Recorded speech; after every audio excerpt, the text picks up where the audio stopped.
पुढे पुढे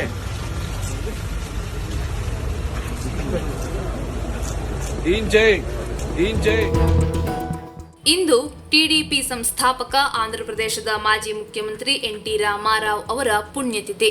ಈ ಸಂದರ್ಭದಲ್ಲಿ ಅವರ ಪುತ್ರರು, ಮೊಮ್ಮಕ್ಕಳು ಮತ್ತು ಕುಟುಂಬದ ಸದಸ್ಯರು ಹೈದರಾಬಾದ್ನ ಎನ್ಟಿಆರ್ ಘಾಟ್ಗೆ ಭೇಟಿ ನೀಡಿ ಪೂಜೆಯನ್ನ ಸಲ್ಲಿಸಿದ್ದಾರೆ. ಗುರುವಾರ ಬೆಳ್ಳಂಬೆಳಗ್ಗೆಯೇ ಎನ್ಟಿಆರ್ ಮೊಮ್ಮಕ್ಕಳಾದ ಜೂನಿಯರ್ ಎನ್ಟಿಆರ್ ಮತ್ತು ನಂದಮುರಿ ಕಲ್ಯಾಣ್ ರಾಮ್ ಸಹೋದರರು ಎನ್ಟಿಆರ್ ಘಾಟ್ಗೆ ಭೇಟಿ ನೀಡಿ ನಮನವನ್ನ ಸಲ್ಲಿಸಿದರು.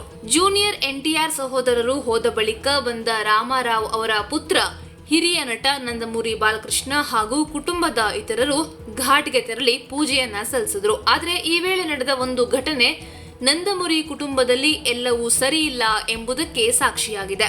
ಹೌದು, ಎನ್.ಟಿ. ರಾಮಾರಾವ್ ಅವರ ಪುಣ್ಯತಿಥಿ ಅಂಗವಾಗಿ ಜೂನಿಯರ್ ಎನ್ಟಿಆರ್ ಅಭಿಮಾನಿಗಳು ಘಾಟ್ ಫ್ಲೆಕ್ಸ್ಗಳನ್ನ ಹಾಕಿದ್ರು.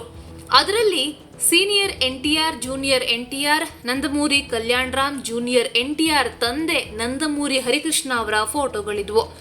ಪೂಜೆ ಸಲ್ಲಿಸಲು ಘಾಟ್ ಬಳಿ ಬಂದ ಬಾಲಯ್ಯ ಈ ಫ್ಲೆಕ್ಸ್ಗಳನ್ನ ನೋಡ್ತಾ ಇದ್ದಂತೆಯೇ ಈಗಲೇ ತೆಗೆದುಹಾಕಿ ಅಂತ ತಮ್ಮ ಆಪ್ತರಿಗೆ ಆದೇಶವನ್ನ ನೀಡಿದ್ರು. ಕೂಡಲೇ ಅಲ್ಲಿದ್ದ ಫ್ಲೆಕ್ಸ್ಗಳನ್ನ ತೆಗೆದುಹಾಕುವ ಕೆಲಸ ನಡೆಯಿತು.